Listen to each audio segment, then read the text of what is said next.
Good. Happy Wednesday morning, March 24, 2021. I'm Riley King, and welcome to this Wednesday morning edition of The Morning Show with Riley King.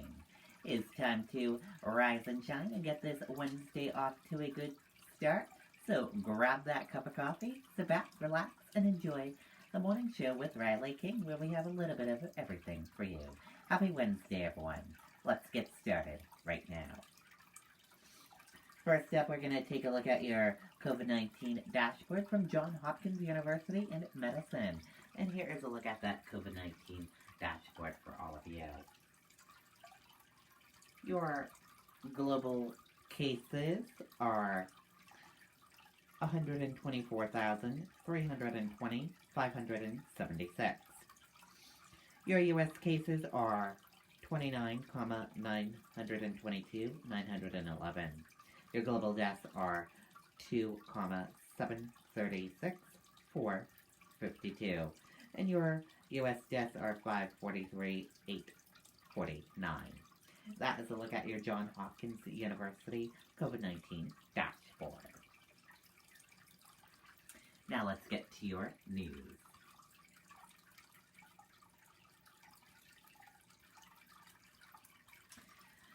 First up, Asian American owned businesses making effort to protect staff after slew of attacks.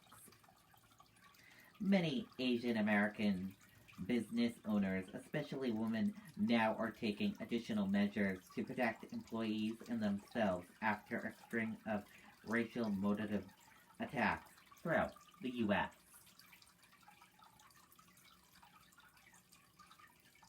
Several of Biden's top White House aides aren't required to disclose personal finances. The officials are playing temporary but significant roles in the administration.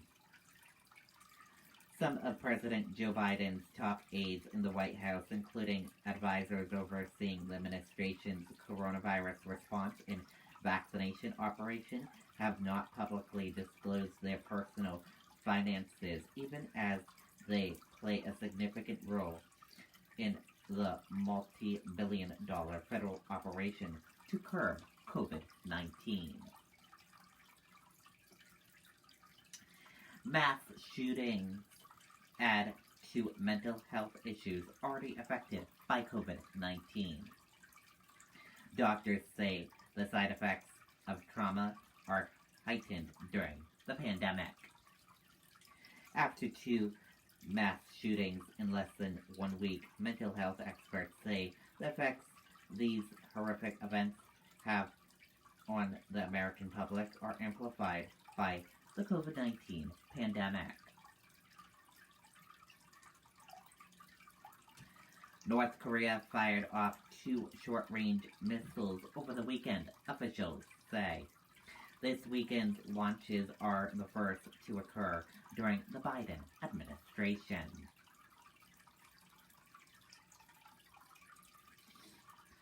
Stocks are set to rebound with Dow futures up 100 points, internal shares gains. U.S. stocks are set to rebound on Wednesday as investors once again made bets on strong economic recovery from the pandemic. And we're going to switch gears now. Let's go into weather. Let's take a look at your weather across the United States right now.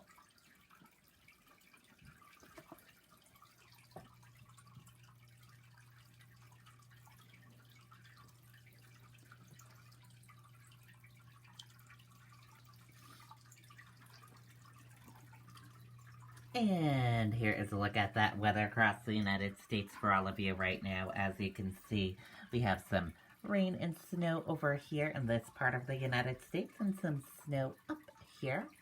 And then you have a little bit of snow and a little bit of rain over here. And some rain down over here near New Orleans. And then some snow and rain over here in this part of the United States. And some rain over here. Otherwise, dry all over here and dry all over here as well. And that is a look at the weather across the United States for this Wednesday.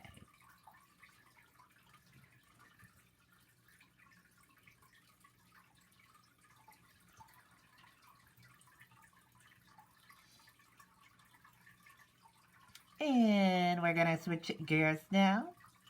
We're going to give you some tips for using your freezer to save money on your grocery bill.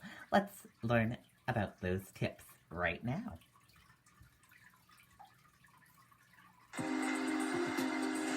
These are our sales, by product, by region. You can actually see taste trends. Since when can we do that? Since we started working with BDO. People who know BDO. New series, Cold Cash. This morning we're breaking down some cool strategies to save big when it comes to food shopping, with grocery prices jumping nearly 5% in 2020. I don't know what this song has anything to do with this, but Becky Worley joins us with how you can put your money on ice. Good morning, Becky. Good morning. I am indeed making savings rain on me and you. But when we think about cutting our food costs, we think about the circular and coupons, but maybe this right here, your freezer, is the key to saving cold, hard cash. The Kale family from Leesburg, Virginia have a tried and true method to save on groceries, but it's a bold move.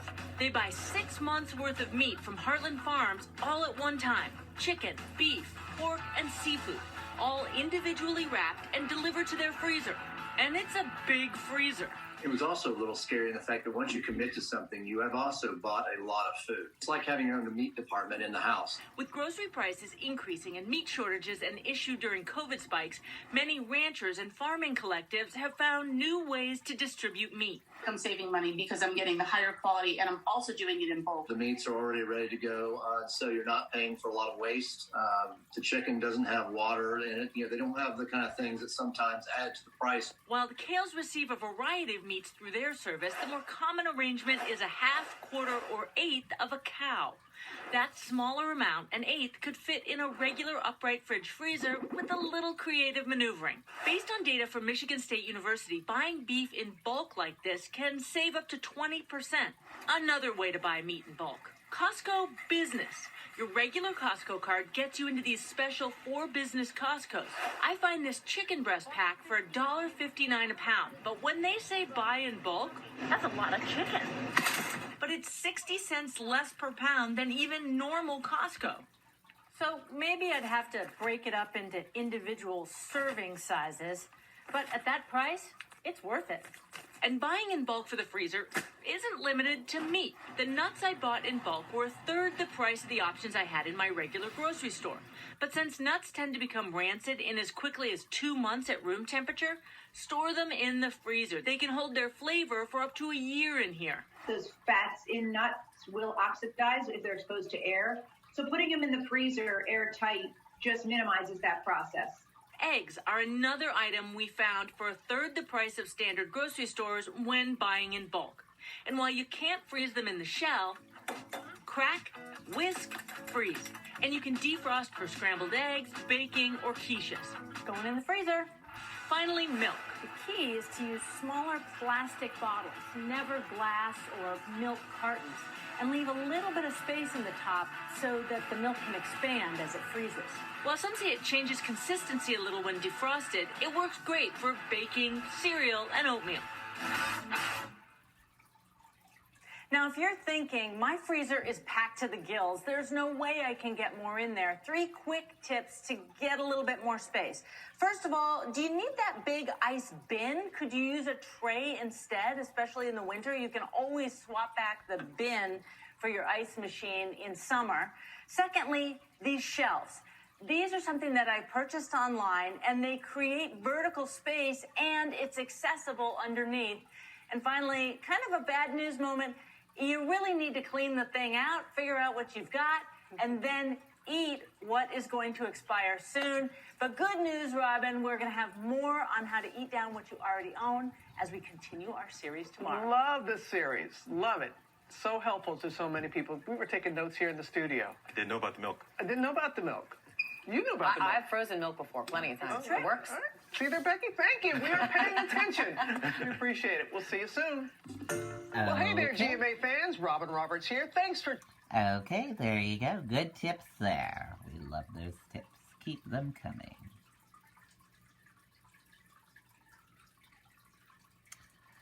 And we're going to switch gears now. Let's go into entertainment news. In entertainment news today, Demi Lovato reveals the first time she used heroin. Let's take a listen to that video from Entertainment Tonight. I only wear Janu scrubs to work, and I love them. Like, genuinely. It was only like 2 weeks before I was introduced to heroin and crack cocaine. I started using recreationally, and obviously, like, you can't do that with heroin before you become addicted to it. Demi Lovato opens up about the first time she ever used heroin. My cocktail before I got sober was Coke and Xanax together. It was an upper and a downer, and I loved the combination. Once I relapsed, the floodgates were open. Within a couple of weeks, I called a drug dealer and I was like, "Do you have Coke and Xanax?" And he said, "No, but I have crack and heroin." And I was like, I've always wanted to try it.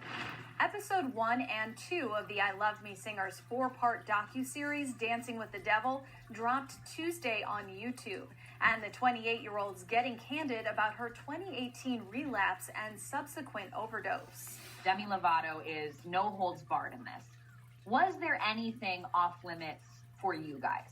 She was even surprised at just how much she ended up wanting to share, which is all about the safe space and the ability, to ultimately get her story out there. Cameras followed Demi as she celebrated 6 years of sobriety. This is a special day. 6 years sober. 1 month after that, Demi relapsed with drugs and alcohol, and within 3 months, she was fighting for her life. I picked up a bottle of red wine that night, and it wasn't even 30 minutes before I called someone that I knew had drugs on them. I ended up at a party.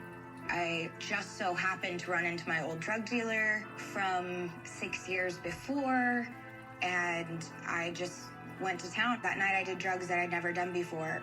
I'd never done meth before. I tried meth. I mixed it with Molly, with Coke, weed, alcohol, Oxycontin, and like that alone should have killed me. Demi says 2 weeks after that, she tried heroin and crack cocaine for the first time. And during a trip to Bali a few weeks later, the former Disney star said she realized she had become physically dependent on it. It was on that trip that she wrote her emotional track, Sober. I'm so sorry, I'm not sober anymore. And Daddy, please forgive me for the drinks spilled on the floor. I went away, I went on tour to Europe. I stayed clean, kind of, like wasn't doing drugs, but was drinking a lot.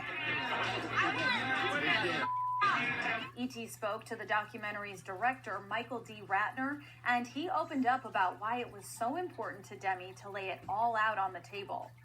I think she feels liberated. I think she feels like she doesn't have to walk around with a facade or wondering, are people going to pick up on this? Or, I've said I'm the poster child for that, but people evolve, people grow. And, there's going to be no aha gotcha moment after this. She says, I am a work in progress. I've put systems in place because I am a flawed person.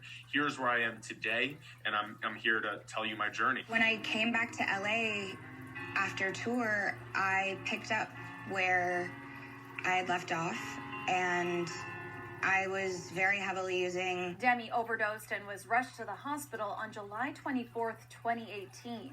Metro Rescue 827, persons leaving does not want LAFD assistance and or help. I am not saying that I have not used needles, but that night I wasn't injecting it, I was smoking it, which is another reason why I was so shocked when I woke up in the hospital, because I was like, no, I'm not injecting it. I can't overdose on it. At the end of the day, if you do too much of anything, it's going to kill you. Her objective was to clear the air, to tell her story, to speak her truth. You can jump on live and say whatever you're feeling that day, but that's impulsive and in the moment. Whereas this is, you're going to get to know Demi Lovato through and through in this piece.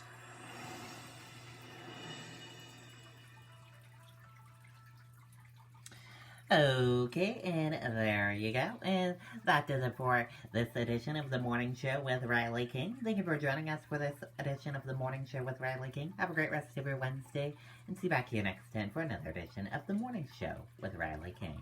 Goodbye, everyone.